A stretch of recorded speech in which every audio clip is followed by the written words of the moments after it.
दुर्गा पूजन पाठ विधि व पूजन सामग्री। हिंदुओं का नववर्ष चैत्र मास के पहले दिन अर्थात पड़वा तिथि से प्रारंभ होता है। इसी दिन से व्रत उपवास प्रारंभ हो जाते हैं। चैत्र शुक्ल प्रतिपदा से रामनवमी तक के नवरात्र वासंतिक या वसंतिक नवरात्र कहलाते हैं, जबकि अश्विन मास के नवरात्र शारदीय नवरात्र कहलाते हैं। नवरात्र में दुर्गा पूजा व कन्या पूजा का विशेष महत्व है। शास्त्रों के अनुसार दुर्गा सप्तशती का पाठ विशेष रूप से किया जाता है। इन 9 दिनों में देवी के 9 रूपों का पूजन किया जाता है। बंगाल में दुर्गा पूजन को विशेष उत्सव के रूप में मनाया जाता है। दुर्गा पूजन के लिए श्रद्धालु भक्त स्नान आदि करके स्वच्छ वस्त्र धारण करें और सुंदर मंडप सजाकर चौकी पर देवी दुर्गा की प्रतिमा या विग्रह चित्र स्थापित करें। फिर प्रतिमा या चित्र के दाईं तरफ कलश स्थापित करें। कलश के ठीक सामने बालू मिट्टी में जौ बोएं। इन्हें जौहारे बोना कहा जाता है। मंडप के पूर्व की ओर घी का दीपक प्रज्वलित करें। दुर्गा पूजन से पहले विघ्न विनाशक गणेश जी का पूजन करें। इसके बाद अन्य देवी देवताओं का पूजन करके दुर्गा जी का पूजन करें। पूजन से पूर्व अपने ललाट या मस्तक पर रोली का टीका अवश्य लगाना चाहिए। टीका लगाए बिना पूजन करना शास्त्र विरुद्ध माना गया है। पूजन के पश्चात 9 दुर्गाओं की प्रार्थना करें। प्रार्थना के बाद अर्गला स्तोत्र, कीलक स्तोत्र का पाठ करें। फिर रात्रि सूक्त का पाठ करें। इन तीनों का पाठ करके श्री दुर्गा सप्तशती का पाठ करें। श्री दुर्गा सप्तशती में 13 अध्याय हैं, जिनमें देवी के 3 चरित्रों का वर्णन किया गया है। पहला चरित्र ऋग्वेद स्वरूप माना गया है। इसमें मधु और कैटभ नामक दैत्यों के वध का वर्णन है। यह श्री दुर्गा सप्तशती का पहला अध्याय है। दुर्गा चरित्र यजुर्वेद स्वरूप दूसरा चरित्र यजुर्वेद स्वरूप माना गया है। इसमें दूसरे से चौथे अध्याय तक महिषासुर दैत्य के वध का वर्णन है। तीसरा चरित्र सामवेद स्वरूप माना गया है। इसमें 5वें से 11वें अध्याय तक शुंभ निशुंभ आदि दैत्यों के वध का वर्णन है। 12वें अध्याय में देवी दुर्गा के तीनों चरित्रों के पाठ की महिमा बतलाई गई है। 13वें अध्याय में राजा सूरत तथा समाधि नामक वैश्य को देवी द्वारा दिए गए वरदानों का वर्णन है। 9 दिनों में श्री दुर्गा सप्तशती के 13 अध्यायों का पाठ करने के बाद अंतिम दिन अर्थात 9वें दिन देवी को भोग लगाकर श्री दुर्गा चालीसा, श्री विंध्येश्वरी चालीसा, स्तोत्र आरती करके नवरात्र समापन किया जाता है। पूजन सामग्री: गंगा जल, शुद्ध जल, पंचामृत के अंतर्गत दूध, दही, घी, शक्कर, शहद, रेशमी लाल वस्त्र, उपवस्त्र, नारियल, रोली, चंदन, कलावा, लाल पुष्प, पुष्पमाला, जयमाला, धूप, दीप, नैवेद्य, 5 ऋतुफल, सादा पान, लौंग, बताशे, सुपारी, पंचमेवा, दक्षिणा इत्यादि। प्रार्थना: जगत की जननी, करुणा करने वाली, आनंद व स्नेह की मूर्ति, हे माँ, मैं आपकी सदा जय हो। हे जगदम्बे, जिस तरह पंख रहित पक्षी व भूख से व्याकुल बालक माँ की राह निहारते हैं, उसी तरह मैं भी आपकी दया पाने की कामना कर रहा हूँ। हे अमृतमयी माँ, आप शीघ्रता से आकर मुझे दर्शन दें और मेरे नयनों को कृतार्थ करें। आप मुझे बुद्धि या विवेक प्रदान करें, जिससे मैं आपके रहस्य को भली भांति जानने में सक्षम हो जाऊं। विशेष माँ दुर्गा के 9 विग्रहों को नव दुर्गा कहा जाता है। नवरात्र में नव दुर्गा पाठ करने से कष्टों का निवारण होता है। 9 दुर्गाओं का नाम इस प्रकार है।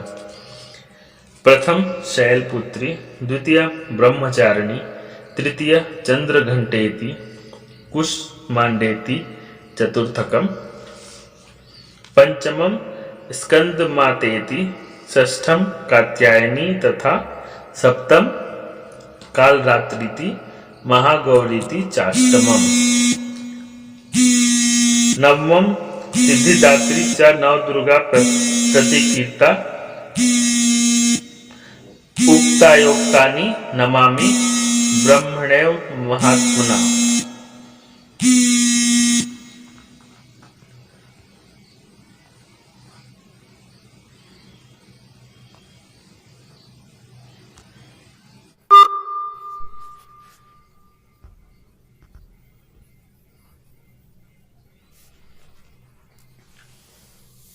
एक शैलपुत्री, दो ब्रह्मचारिणी, 3 चंद्रघंटा, 4 कुष्मांडा, 5 स्कंद माता, 6 कात्यायनी, 7 कालरात्रि, 8 महागौरी तथा 9 सिद्धिदात्री।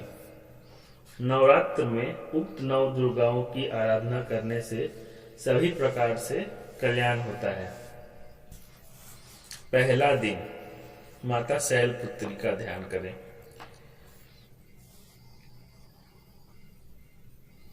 माँ दुर्गा का यह पहला रूप है। पर्वतराज हिमालय की पुत्री के रूप में उत्पन्न होने के कारण इनका नाम शैलपुत्री पड़ा। वृषभ यानी बैल पर स्थित माँ के दाएं हाथ में त्रिशूल तथा बाएं हाथ में कमल का पुष्प शोभायमान है। 9 दुर्गाओं में पहली दुर्गा शैलपुत्री की महिमा व शक्ति अनंत है। नवरात्र पूजन के पहले दिन शैलपुत्री का ही पूजन आराधन किया जाता है। इस दिन योगी जन मूलाधार चक्र में ध्यान केंद्रित करके योग साधना करते हैं। नवरात्र के पहले दिन शैलपुत्री का पूजन आराधन करने वाले साधक अपने लक्ष्य तक अवश्य ही पहुंचते हैं।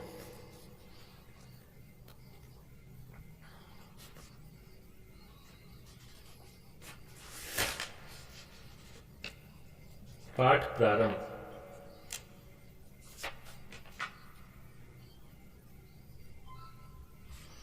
नव दुर्गा प्रार्थना।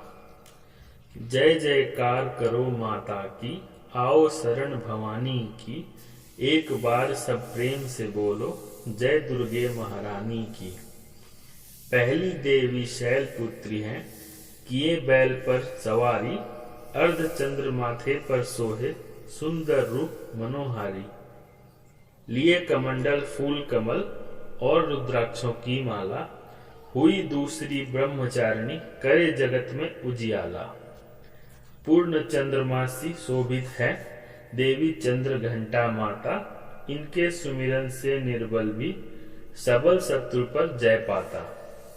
चौथी देवी कुष्मांडा है, इनकी लीला है न्यारी, अमृत भरा कलश है कर में, किए बाग की सवारी। कर में कमल सिंह पर आसन, सबका सुख करने वाली, मंगलमयी स्कंद माता है, जग के दुख हरने वाली।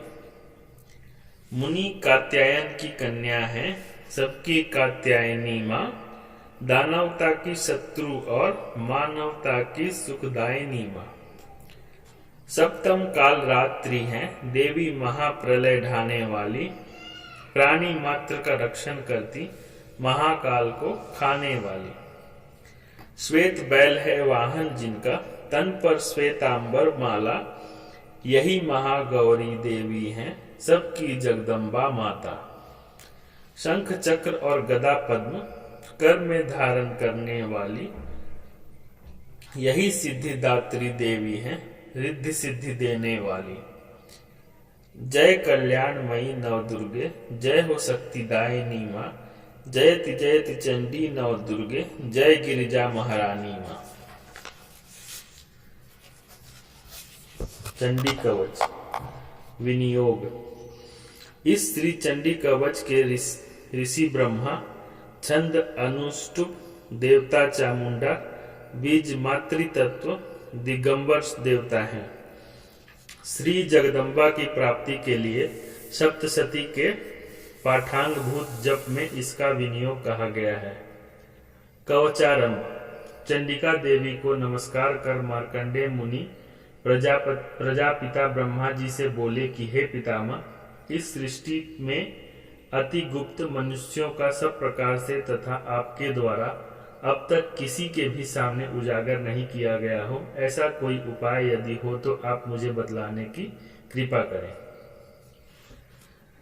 मार्कंडेय मुनि के ऐसे वचन सुनकर ब्रह्मा जी बोले कि हे मुने, ऐसा उपाय तो केवल देवी का कवच ही है जो अति गोपनीय, पावन व सभी प्राणधारियों का भला करने वाला है। हे मुने, वह कवच कहता हूँ, आप एकाग्रता पूर्वक श्रवण करें। वे बोले कि देवी की 9 मूर्तियां हैं जो 9 दुर्गा कहलाती हैं। उनके नाम अलग अलग हैं। पहली शैलपुत्री है। यह पर्वतराज हिमालय की पुत्री पार्वती के नाम से भी जानी जाती हैं। यह सबकी स्वामिनी है। पार्वती की कथाएं पुराणों में वर्णित है। दूसरी ब्रह्मचारिणी है। इनके द्वारा ब्रह्मत्व की प्राप्ति होती है। तीसरी चंद्र घंटा है। इनकी घंटी में प्रसन्नतादायक चंद्रमा सुशोभित है। चौथी कुष्मांडा है। त्रिगुणमय यह संसार इन्हीं के उदर में समाया हुआ है। पांचवी स्कंद माता है। बालमुनि संत कुमार की माता होने के कारण इनका नाम स्कंद माता है, क्योंकि संत कुमार का एक नाम स्कंद भी है। छठी कात्यायनी है। देवताओं के कार्य को संपन्न करने के लिए हे महर्षि कात्यायन के आश्रम में प्रकट हुई थी। महर्षि कात्यायन ने इन्हें अपनी पुत्री माना, तभी से इनकी प्रसिद्धि कात्यायनी के रूप में हुई। इसी तरह सातवीं कालरात्रि है। ये काल का भी नाश कर देने वाली होने के कारण कालरात्रि कहलाती है। आठवीं महागौरी है। इनका वर्ण पहले काला था। घोर तप करके इन्होंने गौर वर्ण प्राप्त किया था, अतः महागौरी नाम से प्रसिद्ध हुई। नौवीं सिद्धिदात्री है। मोक्षदायिनी होने से ही ये सिद्धिदात्री नाम से प्रसिद्ध है। इस प्रकार देवी दुर्गा के 9 रूप हैं। उनके ये सभी नाम भगवान वेद ने रखे हैं। ब्रह्मा जी बोले कि हे मुने, जो अग्नि से पीड़ित हो, युद्ध भूमि में शत्रुओं से बुरी तरह घिर चुका हो, भीषण संकट में फंस चुका हो, ऐसा व्यक्ति देवी दुर्गा की शरण ले तो उसका सब कुछ भी अमंगल नहीं होता है। युद्ध काल में संकट उपस्थित होने पर ऐसा व्यक्ति विपदा से भली प्रकार मुक्त रहता है। उसे न किसी प्रकार का शोक दुख होता है, न किसी प्रकार का भय ही सताता है। जो कोई भी देवी का श्रद्धा भक्ति से स्मरण करता है, उसका निश्चय ही उत्थान होता है। हे देव स्वामिन देवी, जो कोई भी आपका स्मरण करता है, आप उसकी निश्चित रूप से रक्षा करती हैं। चामुंडा का वाहन प्रेत, वाराही का भैंसा, इंद्री का ऐरावत हाथी, वैष्णवी का गरुड़, महेश्वरी का वृषभ और कौमारी का वाहन मयूर है। विष्णु प्रिय लक्ष्मी हाथों में कमल लिए हुए हैं, कमल के आसन पर विराजमान है। ईश्वरी देवी श्वेत रूप धारण कर वृषभ पर आरूढ़ है। ब्राह्मणी देवी ब्रह्माणी हंस पर स्वर्णाभूषणों से आभूषित होकर हंस पर विराजमान है। इस तरह सभी माताएं सर्व योग शक्तियों से परिपूर्ण हैं। इसके अतिरिक्त भी अनेक देवियां हैं जो नाना प्रकार के आभूषणों से आभूषित व नानाविध रत्नों से शोभायमान हैं। ये देवियां अपने भक्तों की रक्षा के लिए ही रथारूढ़ व क्रोधपूर्ण मुद्रा में दिखाई देती हैं। ये दैत्यों के विनाश, भक्तों को निर्भय करने व देवताओं के कल्याण के लिए ही शंख चक्र गदा शक्ति हल मूसल खेटक तोमर परशु पास कुंथ त्रिशूल श्रेष्ठ सारंग धनुषादि अस्त्र शस्त्र धारण करती हैं। कवच को प्रारंभ करने से पूर्व देवी के इस प्रकार प्रार्थना करें। महारौद्र रूप वाली, घोर पराक्रमी, महान बल व उत्साह वाली हे देवी, आप महाभयनाशिनी हैं, आपको नमस्कार है। हे देवी, आपकी ओर देखना भी कठिन है। शत्रुओं के भय की वृद्धि करने वाली हे जगदम्बिके, आप मेरी रक्षा करें। पूर्व दिशा में इंद्र की शक्ति ऐन्द्री मेरी रक्षा करें। अग्नेय कोण में अग्नि की शक्ति, दक्षिण दिशा में वाराही देवी, नैऋत्य कोण में खड़ग धारणी देवी मेरी रक्षा करें। पश्चिम दिशा में वारुणी व वायव्य कोण में मृगारूढ़ देवी मेरी सदा रक्षा करें। उत्तर दिशा में कौमारी, ईशान कोण में शूल धारणी मेरी रक्षा करें। इस तरह सवाहन चामुंडा देवी दसों दिशा विदिशाओं में मेरी रक्षा करे। जया आगे की ओर से, विजया पीछे की ओर से मेरी रक्षा करें। बाईं ओर अजिता व दाईं ओर अपराजिता मेरी रक्षा करें। शिक्षा की रक्षा उद्योतिनी करें। उमा देवी मस्तक पर विराज कर मेरी रक्षा करें। ललाट की रक्षा माला धारिणी करें। बाहों की रक्षा यशस्विनी देवी करें। भ्रूमध्य की रक्षा त्रिनेत्रा करे। नथनों की रक्षा देवी यम घंटा करे। दोनों नेत्रों के मध्य भाग की रक्षा शंखनी व कानों की रक्षा द्वारवासिनी करे। कालिका कपोलों की, भगवती शांकरी कर्णमूलों की रक्षा करें। नसिका में सुगंधा, ऊपरी होठ की चर्चिका देवी रक्षा करें।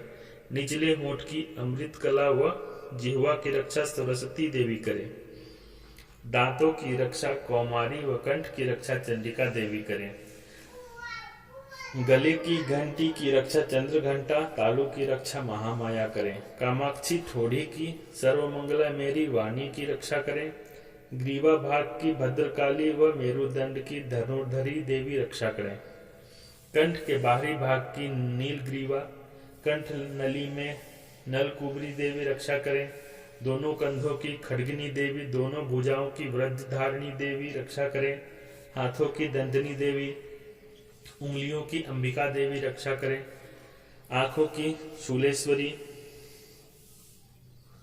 उदर की कुलेश्वरी देवी रक्षा करें। स्तनों की महादेवी, मन की शोक विनाशिनी देवी रक्षा करें। नाभि की कामिनी देवी, गुहे भाग की गुहेश्वरी देवी रक्षा करें। शिशन की रक्षा पूतना व कामिका तथा गुदा की रक्षा महिषवाहिनी करें। कमर की भगवती, घुटने की विंध्यवासिनी रक्षा करें। दोनों पिंडलियों की रक्षा कामनाओं को पूर्ण करने वाली महाबला देवी करें। नारसिंही, दोनों गुल्फों एड़ी के ऊपर की गांठों की तथा तेजसी देवी पैरों के पृष्ठ भाग की रक्षा करें। पैरों की उंगलियों की श्री देवी, पैरों के तलुओं की तलवासिनी देवी रक्षा करें। दाढ़ों के कारण भीषण दिखने वाली दंष्टा कराली देवी नखों की तथा ऊर्ध्व केशनी केशों की रक्षा करें। रोमकूपों की रक्षा कौबेरी व त्वचा की रक्षा वागेश्वरी देवी करें। रक्त, मांस, वसा, मज्जा, मेद, हड्डी की रक्षा पार्वती देवी करें। काल रात्रि आंखों की व मुकुटेश्वरी पित्त की रक्षा करें। पद्मावती देवी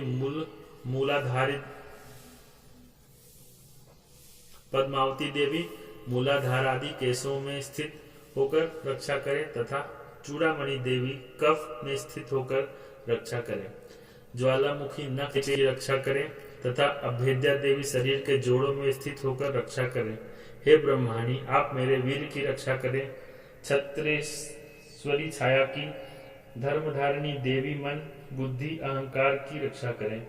वज्रहस्ता देवी मेरे प्राण, अपान, व्यान, उदान, समान वायु की रक्षा करें। भगवती कल्याण शोभना मेरे प्राण की रक्षा करें।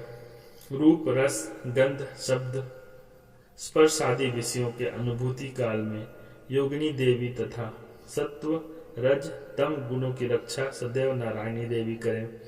आयु की रक्षा वाराही देवी, धर्म की वैष्णवी देवी तथा यश, कीर्ति, लक्ष्मी, धन, विद्या की रक्षा चक्रिणी देवी करें। हे इंद्राणी, आप मेरे गोत्र की रक्षा करें। हे चंडिके, आप मेरे पशुओं की रक्षा करें। पुत्रों की रक्षा महालक्ष्मी व पत्नी की रक्षा भैरवी करें। सुपथा देवी मेरे पथ की वह क्षेमकारी देवी मेरे मार्ग की रक्षा करें। राजसभा में महालक्ष्मी रक्षा करें तथा सर्वत्र व्याप्त विजया देवी सभी प्रकार के भयों से मेरी रक्षा करें। जिस स्थान का कवच में वर्णन नहीं किया गया है वह स्थान हे देवी आपके द्वारा रक्षित हो, कारण कि आप विजय दिलाने वाली व पापों का नाश करने वाली हैं।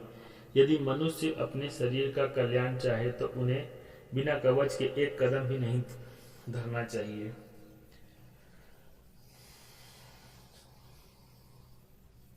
जब भी यात्रा करें कवच का पाठ पहले करें।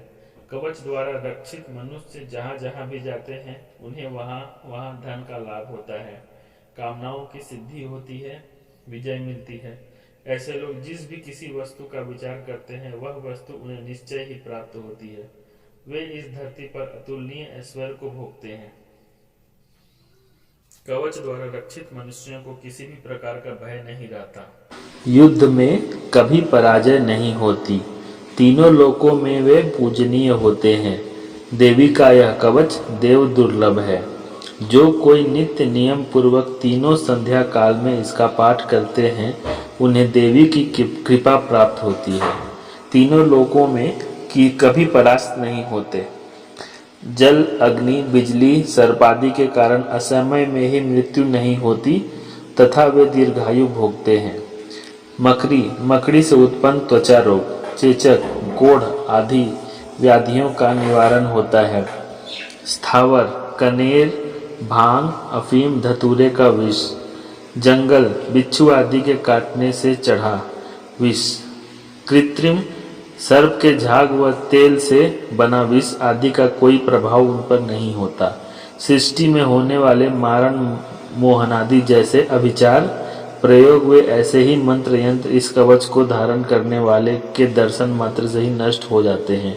इतना ही नहीं, धरती पर विचरण करने वाले ग्राम देवता, नवचारी देव विशेष, जलोत्पन्न गण, केवल उपदेश से सिद्ध होने वाले नीच श्रेणी के देवता, जन्म के साथ ही उत्पन्न होने वाले देवता, कुल देवता, कंठमालादि, डाकिनी, शाकिनी, अंतरिक्ष में विचरण करने वाली बलशाली भयावह डाकिनियाँ, ग्रह, भूत, पिशाच, यक्ष, राक्षस, गंधर्व, ब्रह्म राक्षस, बेताल, कुष्मांड, भैरवादि अनिष्टकारी देवता भी हृदय में कवच धारण करने वाले व्यक्तियों को देखते ही भाग छूटते हैं। कवचधारियों को राजा के सम्मान की प्राप्ति में वृद्धि होती है। यह कवच मनुष्यों के तेज को बढ़ाने वाला व श्रेष्ठ है। कवच पाठ करने वाले मनुष्य निज कीर्ति से आभूषित धरती पर अपनी कीर्ति के साथ साथ वृद्धि पाते हैं। जो मनुष्य कवच पाठ के बाद सप्तशती चंडी का पाठ करते हैं उनकी पौत्र पुत्रादि संतानों की परंपरा वन पर्वत काननों सहित धरती के स्थिर रहने तक बराबर बनी रहती है। फिर देहावसान होने पर ऐसे मनुष्य भगवती देवी की कृपा से परम पद को प्राप्त करते हैं जो देव दुर्लभ है।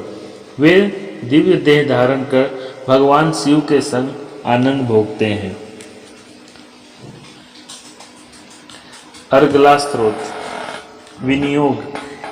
इस श्री अर्गला स्तोत्र मंत्र के ऋषि विष्णु, छंद अनुष्टुप देवता श्री महालक्ष्मी हैं। श्री जगदम्बा की कृपा प्राप्ति के लिए सप्तशती के पाठांगभूत जप में इसका विनियोग कहा जाता है। अर्गलारंभम। चंडिका देवी को नमस्कार करके मार्कंडे मुनि बोले कि जयंती, मंगला काली, भद्रकाली, कपालिनी, दुर्गा, क्षमा, शिवा, धात्री, स्वाहा, स्वधा आदि नामों से प्रसिद्ध हे जगदम्बिके, आपको मेरा नमस्कार है। हे चामुंडे देवी, आपकी जय हो। समस्त जीवधारियों की पीड़ा को हरने वाली हे देवी, आपकी जय हो। सर्वव्यापिनी हे देवी, आपकी जय हो। हे काल रात्रि, आपको नमस्कार है। मधु व कैटभ नामक असुरों का वध करने वाली, सृष्टि रचयिता ब्रह्मा जी को वर देने वाली हे देवी, आपको नमस्कार है। आप मुझे रूप दें, जय दें, यश दें और काम क्रोधादि मेरे शत्रुओं का नाश करें। महिषासुर मर्दिनी भक्त जनों के लिए सुखदायिनी हे देवी आपको नमस्कार है। आप मुझे रूप दें, जय दें, यश दें और काम क्रोधादि मेरे शत्रुओं का नाश करें। रक्त बीज व चंडमुंड असुरों का विनाश करने वाली हे देवी आप मुझे रूप दें, जय दें, यश दें और काम क्रोधादि मेरे शत्रुओं का नाश करें। शुंभ निशुंभ व धूम्रलोचन असुरों का वध करने वाली हे देवी आप मुझे रूप दें, जय दें, यश दें और काम क्रोधादि मेरे शत्रुओं का नाश करें। सर्ववंदित चरणों वाली सर्व सौभाग्यदायिनी हे देवी आप मुझे रूप दें, जय दें, यश दें और काम क्रोधादि मेरे शत्रुओं का नाश करें। हे देवी आपके रूप व चरित्र चिंतन में न आने वाले हैं। आप सर्व शत्रुनाशिनी हैं। आप मुझे रूप दें, जय दें, यश दें और काम क्रोधादि मेरे शत्रुओं का नाश करें। पाप निवारिणी हे चंडिके जो जन श्रद्धा भक्ति से आपके चरणों में सदैव शीश झुकाते हैं आप उन्हें रूप दें, जय दें, यश दें और काम क्रोधादि उनके शत्रुओं का नाश करें। रोग नाशिनी हे चंडिके जो जन श्रद्धा भक्ति से आपकी स्तुति करते हैं उन्हें आप रूप दें, जय दें, यश दें और काम क्रोधादि उनके शत्रुओं का नाश करें। हे चंडिके देवी इस सृष्टि में जो जन श्रद्धा भक्ति से आपका पूजन करते हैं आप उन्हें रूप दें, जय दें, यश दें और काम क्रोधादि उनके शत्रुओं का नाश करें। हे देवी मुझे सौभाग्य व आरोग्य दें, परम सुख दें, रूप दें, जय दें, यश दें और काम क्रोधादि मेरे शत्रुओं का नाश करें। जो मुझसे ईर्ष्या रखते हैं उनका नाश व मेरे वंश की वृद्धि करें। मुझे रूप दें, जय दें, यश दें और काम क्रोधादि मेरे शत्रुओं का नाश करें। हे देवी आप मेरा उद्धार करें। आप मुझे श्रेष्ठ संपदा प्रदान करें। आप मुझे रूप दें, जय दें, यश दें और काम क्रोधादि मेरे शत्रुओं का नाश करें। हे देवी अंबिके आप देवताओं व असुरों द्वारा वंदित हैं, अर्थात वे अपने शीश मुकुट की मणियों को आपके चरणों में स्पर्श कराते रहते हैं। आप मुझे रूप दें, जय दें, यश दें और काम क्रोधादि मेरे शत्रुओं का नाश करें। आप अपने भक्तों को विद्वान, यशस्वी व लक्ष्मी से संपन्न बनाएं और उन्हें रूप दें, जय दें, यश दें और उनके काम क्रोधादि शत्रुओं का नाश करें। महाअसुरों का गर्व का हरण करने वाली हे चंडिके आप मुझे शरणागत का रूप दें, जय दें, यश दें और काम क्रोधादि मेरे शत्रुओं का नाश करें।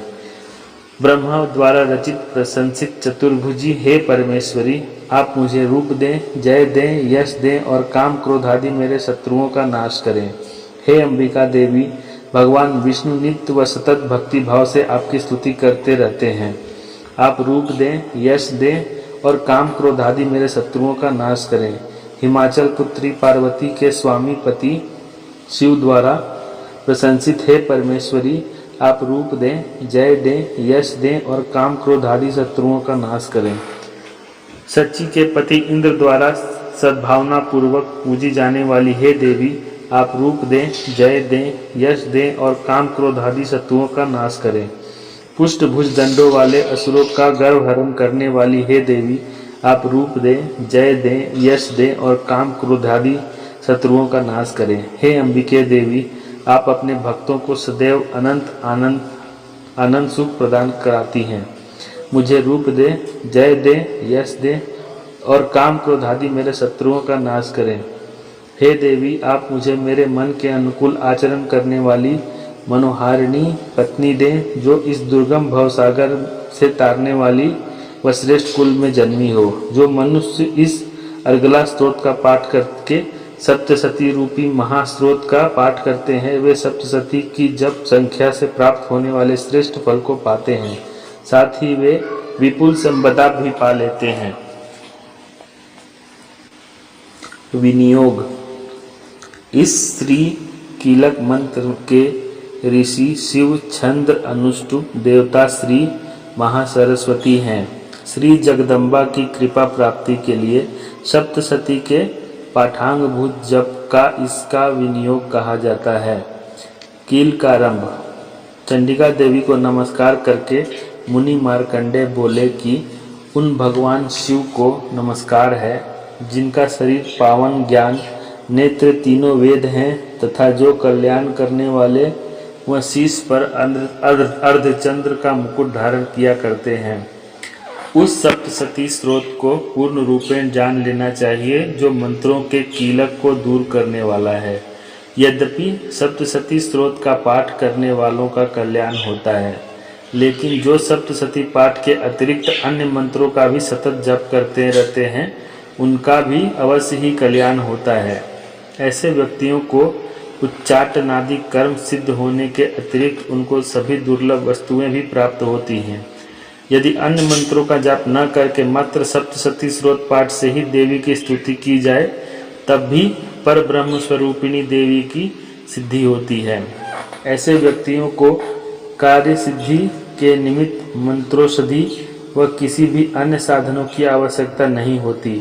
लोगों के मन में भ्रम था कि सप्तसती का पाठ करने या मंत्र जाप करने का जब समान प्रभाव होता है तो इन दोनों में श्रेष्ठ कौन है, सप्तसती पाठ या मंत्र जाप। लोगों के इसी भ्रम को दूर करने के लिए भगवान शिव ने उनके निकट गए जिज्ञासु जनों को समझाते हुए कहा कि सप्तसती नामक यह स्रोत ही श्रेष्ठ व कल्याणकारी है।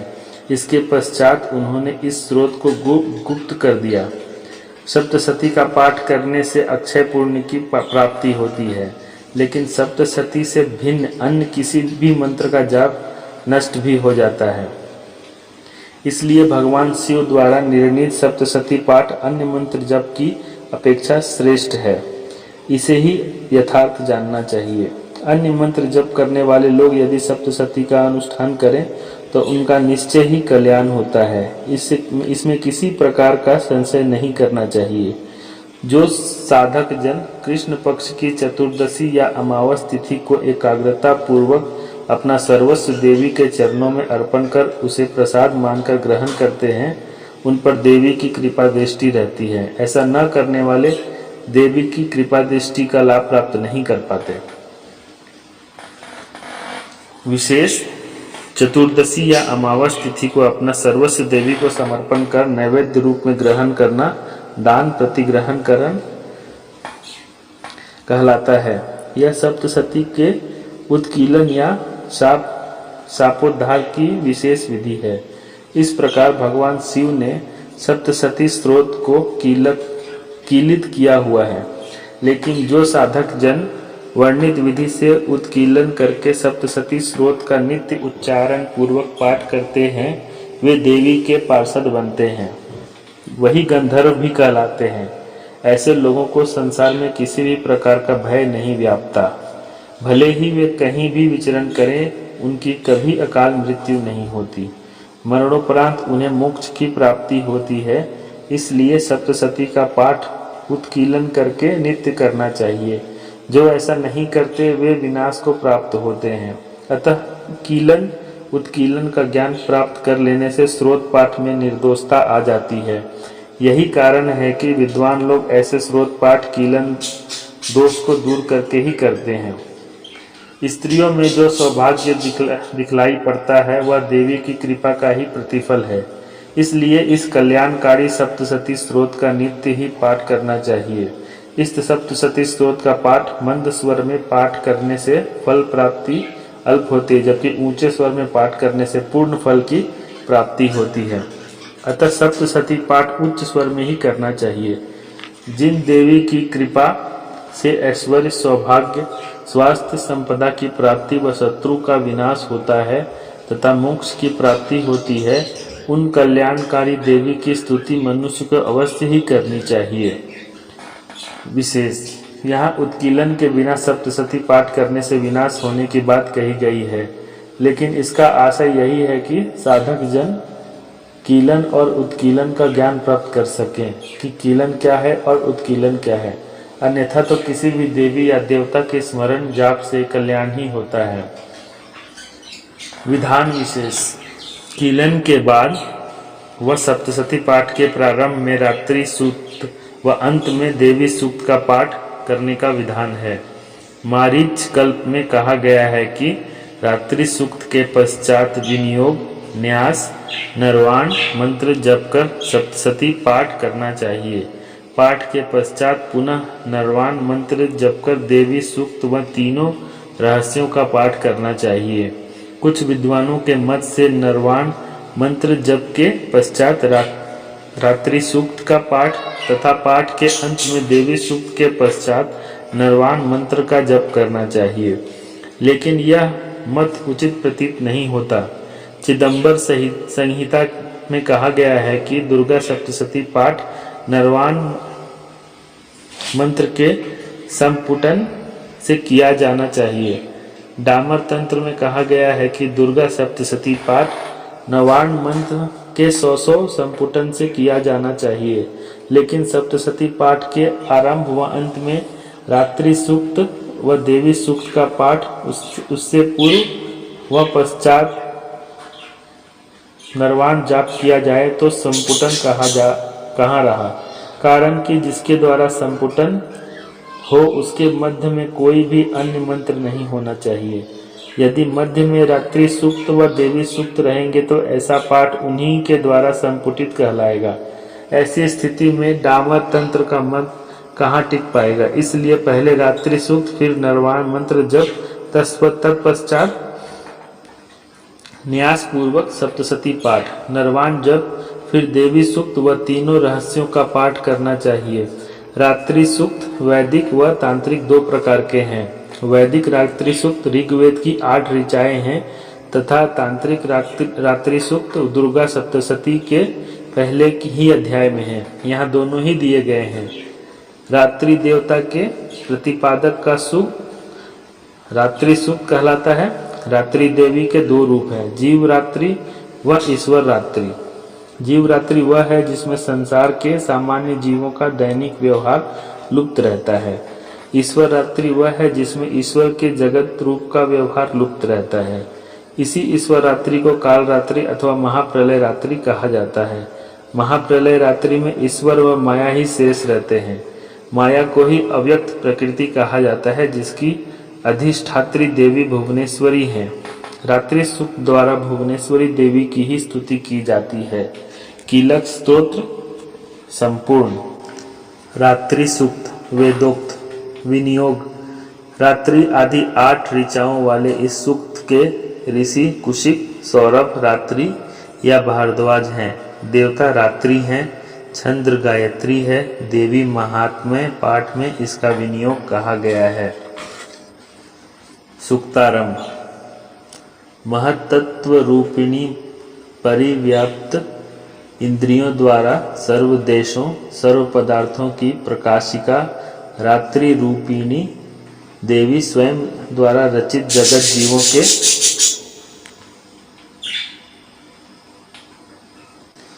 अज्ञानता रूप अंधेरों को दूर कर देती हैं। परा इच्छा शक्ति रूपिणी रात्रि देवी आने पर अपनी बहन ब्रह्म विद्या रूपिणी उषा को उजागर करती हैं, जिससे अज्ञात रूप अंधकार अपने आप ही दूर हो जाता है। वही रात्रि रूपी देवी अब मुझ पर प्रसन्न हो जाएं, जिनके आगमन पर हम सांसारिक जीव अपने घरों में सुखपूर्वक उसी प्रकार शयन करते हैं जिस प्रकार रात्रि काल में पक्षी वृक्षों पर बनाए गए अपने घोंसलों में सुखपूर्वक शयन करते हैं। करुणा की मूर्ति उन रात्रि देवी की गोद में समस्त ग्रामीण पदचालक, पंखों से उड़ने वाले, किसी भी उद्देश्य से यात्रा करने वाले पथिक तथा बाजादी भी सुखपूर्वक शयन करते हैं। हे रात्रि स्वरूपा चित शक्ति, आप कृपा पूर्वक वासना रूप वृकी व पाप रूप वृक को हमसे दूर भगाएं। काम आदि को भी हमसे दूर करके हमें मोक्ष प्रदान कर हमारा कल्याण करें। हे उषा, हे रात्रि देवी, सर्वव्यापी अज्ञान रूप काला अंधेरा मेरे समीप आ गया है। आप इसे ऋण समाप्त करके दूर भगाएं। हे रात्रि देवी, आप दुग्धवती गौ जैसी हैं। मैं आपके समक्ष स्तुति आदि कर आपकी अनुकूलता प्राप्त करता हूँ। महाआकाश रूप परमात्मा की पुत्री हे रात्रि देवी, आपकी अनुकंपा से मैं कामादि रिपुओं पर विजय पाली है। स्रोत की तरह आप मेरे इस हविष्य को स्वीकार करें। रात्रि सूक्त तंत्रोक्त। संसार की स्वामिनी, जगत धारिणी, जगत पालिनी, संहारिणी व तेज रूप भगवान विष्णु की अनुपम शक्ति निद्रा देवी की स्तुति करते हुए सृष्टि रचयिता ब्रह्मा जी बोले कि हे देवी, आप ही स्वाहा, आप ही स्वधा, आप ही वष्टकार हैं, आप स्वर भी आप ही के रूप हैं, आप ही जीवन प्रदायिनी सुधा हैं। अक्षय प्रणव ओम में आकार, उकार, मकार मात्राओं के रूप में आप ही विराजमान हैं। इन मात्राओं के अतिरिक्त बिंदु रूपिणी नित्य अर्धमात्रा, जिसका विशेष कर उच्चारण करना संभव नहीं है, वह अर्धमात्रा भी आप ही हैं। हे देवी, आप ही संध्या, सावित्री, परम जननी हैं। हे देवी, आप ही इस संसार को धारण करती हैं। संसार की संरचना भी आपके द्वारा ही होती है तथा आप ही संसार का पालन करने वाली व कल्पांत में सब कुछ को ग्रास बनाने वाली हैं। हे जगतमयी देवी, संसार के सृजन काल में आप सृष्टि स्वरूपा, पालन करते समय स्थिति स्वरूपा व महाप्रलय काल में संहार स्वरूपा कहलाती हैं। हे देवी, आप ही महाविद्या, महामाया, महामेधा, महास्मृति, महामोह रूपा, महादेवी व महासुरी हैं। सत्व, रज, तम आदि त्रिगुणों को उत्पन्न करने वाली सबकी प्रकृति भी आप ही हैं। आप ही भीषण काल रात्रि, महारात्रि व मोहरात्रि हैं। आप ही श्री ईश्वरी ही व ज्ञान स्वरूपिणी बुद्धि।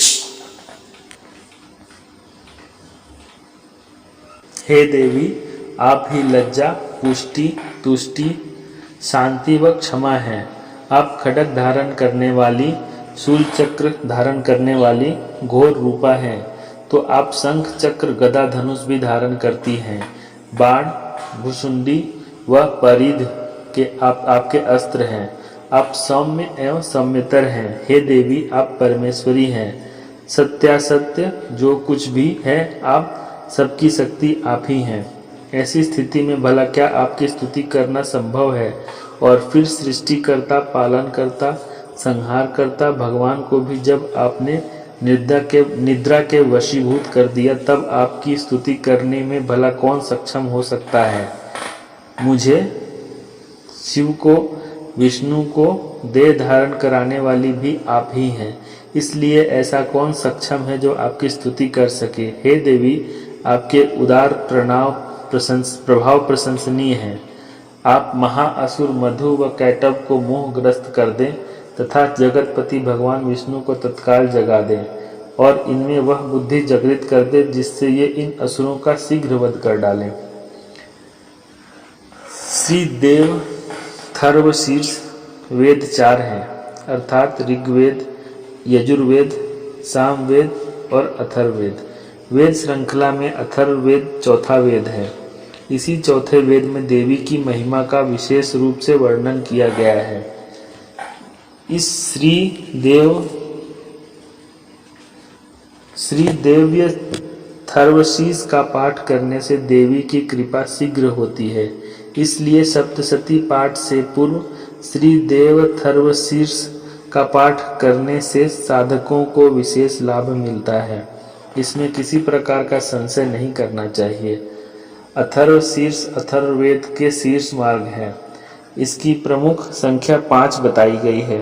पांचों अथर्व शीर्षों में देवथर्व शीर्ष श्रेष्ठ कहा गया है, क्योंकि इस अथर्व शीर्ष का पाठ करने मात्र से शेष अन्य अथर्व शीर्षों के फल की प्राप्ति हो जाती है। अथर्व शीर्ष में मृत्यु निवारण की भी अद्भुत क्षमता है। सभी देवता देवी के निकट जाकर विनम्रता पूर्व पूछने लगे कि हे महादेवी, आप कौन हैं? देवताओं के ऐसा पूछने पर देवी बोली कि मैं ब्रह्म रूपा हूँ। प्रकृति व पुरुष से युक्त इस सत्यासत्य संसार की उत्पत्ति मुझसे ही हुई है। मैं ही आनंद व आनंद रूपा हूँ। विज्ञान अविज्ञान भी मैं ही हूँ। यह दृश्यमान जगत मैं ही हूँ। वेदावेद, विद्या अविद्या, अजा अंजा, नीचे ऊपर, अगल बगल आदि भी मैं ही हूँ। मैं ही रुद्रों व वसुओं के रूप में संचरण किया करती हूँ। आदित्य वह विश्वेदेव भी मेरे ही रूप हैं। मित्रा, वरुण, इंद्राग्नि, अश्विनी कुमारों का भरण पोषण भी मैं ही करती हूँ। सोम, त्वष्टा, पूषा, भगादि को मैं ही धारण करती हूँ। त्रिभुवन के पैरों तले नाप लेने वाले विष्णु, ब्रह्मदेव, प्रजापति को धारण करने वाली भी मैं ही हूँ। देवताओं तक श्रेष्ठ हवि सामग्री पहुँचाने वाले सोम रस के दोहन करता यजमान के निमित्त हवि द्रवों को मैं ही वहन करती हूँ। चराचर जगत की स्वामिनी, साधकों को धनदायिनी, ब्रह्मरूप यजन योग्य देवताओं में प्रमुख मैं ही हूँ। आत्मरूप पर आकाश आदि का सृजन मैं ही करती हूँ।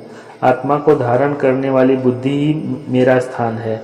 जो लोग इस तरह का ज्ञान रखते हैं वे दैवी संपदा को प्राप्त करते हैं। देवी के ऐसा कहने पर देवता देवी की स्तुति करते हुए कहने लगे कि हे देवी, आपको नमस्कार है। बड़े बड़ों को भी उनके कर्तव्यों के प्रति प्रेरित करने वाली कार्यकारिणी देवी को सदा नमस्कार है। त्रिगुणों में रहकर भी तटस्थ रहने वाली मंगल स्वरूपा देवी को नमस्कार है। ऐसी देवी को हम नियम पूर्वक नमस्कार करते हैं।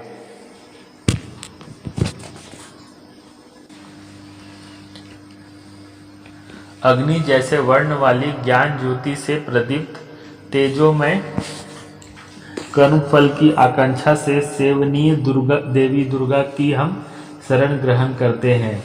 हे असुरनाशिनी देवी, आपको नमस्कार है। प्राण देवताओं ने जिस वैखरी वाणी को उत्पन्न किया और जिसे चराचर जगत के सभी प्राणी बोलते हैं, वह कामधेनु के समान आनंद देने वाली, अन्न बल प्रदान करने वाली वाणी रूपी देवी श्रेष्ठ स्तुति से प्रसन्न होकर हमारे निकट आए। काल की भी नाशक, वेद तुत्य वैष्णवी, शिवा, सरस्वती, देवमाला, अदिति व सती, पापों को नष्ट करने वाली कल्याणकारिणी देवी को हम नमस्कार करते हैं। देवता बोले कि हम महालक्ष्मी को जानते हैं तथा उन सर्वशक्तिमयी का ध्यान करते हैं। वही देवी हमें ध्यान की ओर उन्मुख करे। हे दक्ष, आपकी कन्या अदिति प्रसूता हुई तो उससे कल्याणकारी अमरदेव उत्पन्न हुए।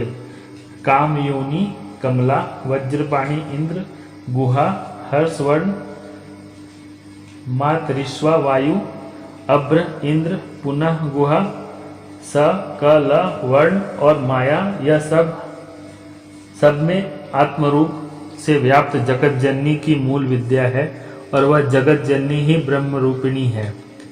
विशेष इस श्लोक में महारात्रिपुर सुंदरी विद्या का मंत्र वर्णित है, जो मंत्र शिरोमणि है।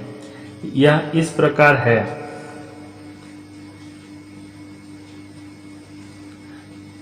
कैलह्रीं हस कलह ह्रीं सकल ह्रीं। इसमें तीनों दैवी शक्तियों लक्ष्मी, शिवा, सरस्वती की आराधना है। पंचदशी आदि मंत्र शास्त्र में इसे श्री विद्या का नाम दिया गया है। यह देवी परमात्मा की शक्ति संसार को मोह लेने वाली, पाश, अंकुश, धनुष व बाण धारण करने वाली हैं। यही श्री महाविद्या है। जो लोग ऐसा समझते हैं, जानते हैं, उनके सांसारिक दुख दूर हो जाते हैं। देवता बोले कि हे भगवती, हे देवी, आपको नमस्कार है। हे माता, आप हर प्रकार से हमारी रक्षा करें। मंत्र दृष्टा ऋषियों का कहना है कि अष्टवसु, एकादश रुद्र, द्वादश आदित्य, सोमपाई व असोमपाई विश्वदेव, यदुधान, असुर, राक्षस, पिशाच, यक्ष, सिद्ध, सत्व, रज, तम, ब्रह्मा, विष्णु, रुद्र, प्रजापति, इंद्र, मनु, ग्रह, नक्षत्र, तारे, कला, काष्ठादि, कालादि जितने भी रूप हैं वह देवी के ही हैं। ऐसी पाप नाशिनी, भोग मोक्ष दायिनी, अनंता, विजय स्वामिनी, निर्दोष, आश्रय योग, कल्याणकारिणी, मंगल रूपिणी देवी को हम सदा नमस्कार करते हैं। वियत अर्थात आकाश, ईकार युक्त वित्तिहोत्र अर्थात अग्नि, अर्धचंद्र से शोभित देवी का बीज है, जो सभी मनोरथों की पूर्ति करने वाला है। इसी एकाक्षर ब्रह्म का वे योगी जन ध्यान किया करते हैं, जिनका चित्त निर्मल आनंद से परिपूर्ण है। तथा जो ज्ञान के सागर है। ह्रीं को देवी का प्रणव कहा गया है। इसका वही महत्व है जो प्रणव या ओम का है। जैसे प्रणव व्यापकता के अर्थ से परिपूर्ण है, वैसे ही देवी प्रणव हिम भी व्यापकता का सूचक है। वाणी, माया, ब्रह्मसु अर्थात काम, फिर छठा व्यंजन च, फिर वक्त अर्थात आकार युक्त सूर्य, आवाम स्रोत अर्थात दक्षिण कर्ण, बिंदु अर्थात अनुस्वार युक्त ट, वर्ग का तीसरा व्यंजन ड, फिर नारायण अर्थात युक्त वायु, फिर अधर अर्थात ए युक्त तथा विच्चे। इस प्रकार बना यह नरवान मंत्र साधकों को आनंद व ब्रह्मत्व प्रदान करने वाला है। विशेष नरवान मंत्र ऐं ह्रीं क्लीं चामुंडाय विच्चे का अर्थ है कि हे चिदंबर स्वरूपा महासरस्वती, हे सदरूपा महालक्ष्मी, हे आनंद रूपा महाकाली, ब्रह्मा विद्या की प्राप्ति के लिए हम सब आपका ध्यान करते हैं। हे महाकाली, महालक्ष्मी, महासरस्वती स्वरूपा चंडिके, आपको नमस्कार है। अज्ञान रूपी रस्सी की सुदृढ़ गांठ को खोलकर आप हमें मुक्ति प्रदान करें। हृदय कमल के मध्य वास करने वाली प्रातःकालीन सूर्य के समान रक्तिवर्णी अभाव वाली पाशांकुश धारिणी मनोहर रूप वाली, हाथों में वरद व अभय मुद्रा धारण करने वाली त्रिनयना लाल वस्त्र धारणी कामधेनु की भांति स्वजनों के मनोरथों को पूर्ण करने वाली देवी का मैं भजन सुमिरन करता हूँ। महाभयनाशिनी, महान संकट को दूर करने वाली असीम करुणा की साक्षात मूर्ति, हे महादेवी, मैं आपको नमस्कार करता हूँ। ब्रह्मादिक भी जिनके स्वरूप को नहीं जानते, इसलिए वे अज्ञेय हैं, जिनका अंत नहीं होने के कारण अनंता है, लक्ष्य दृष्टिगोचर न होने के कारण अलक्ष्या है, जन्मादि से जो परे हैं इसलिए अजा है, सर्वत्र अकेली होने के कारण एका है, अकेला ही विश्व रूप में शोभित होने से नैका है, मंत्रों के मूल अक्षर के रूप में रहने वाली, शब्दों में अर्थ से रहने वाली, ज्ञान में चिंता में चिन्मयता, शून्यों में शून्य साक्षिणी और जिनसे अन्य कुछ भी श्रेष्ठ नहीं है, वे देवी दुर्गा नाम से विख्यात हैं। उन दुर्विज्ञ दुराचार नाशिनी व भवतारिणी देवी दुर्गा को मैं सांसारिक भय से भयभीत हुआ नमस्कार करता हूँ। इस अथर्वशीर्ष का पाठ करने से अन्य अथर्वशीर्षों के पाठ का भी फल मिलता है। जो लोग इस अथर्वशीर्ष को न समझकर प्रतिमा प्रतिष्ठापना करते हैं, उन्हें सैकड़ों लाखों जप करने पर भी सिद्धि प्राप्त नहीं होती। इसका पुरुष चरण 108 जप से होता है। जो लोग इसका 10 बार जाप या पाठ करते हैं, वे तत्क्षण ही पाप मुक्त हो जाते हैं तथा देवी की कृपा से महाकष्टों से निवृत्त हो जाते हैं। इस अथर्वशीर्ष का संध्या काल में जप करने से किए गए पापों का नाश होता है तथा प्रातः जप करने से रात्रि काल में किए गए पापों का नाश होता है। मध्य रात्रि तुरीय संध्या में जप करने से वाणी की सिद्धि होती है। नई प्रतिमा के सम्मुख जप करने से देवता का सान्निध्य प्राप्त होता है। प्राण प्रतिष्ठा काल में जप करने से प्राणों की प्रतिष्ठा होती है। मंगलवारी अश्विनी नक्षत्र काल अमृत सिद्धि योग होता है। इसमें देवी के निकट जप करने से महामृत्यु का भय नहीं रहता। जो जन इन प्रकार से जानते हैं, समझते हैं, उन्हें मृत्यु काल की पीड़ा नहीं भोगनी पड़ती। इस तरह से यह अज्ञान का नाश करने वाली ब्रह्म विद्या है। प्रथम अध्याय समाप्त।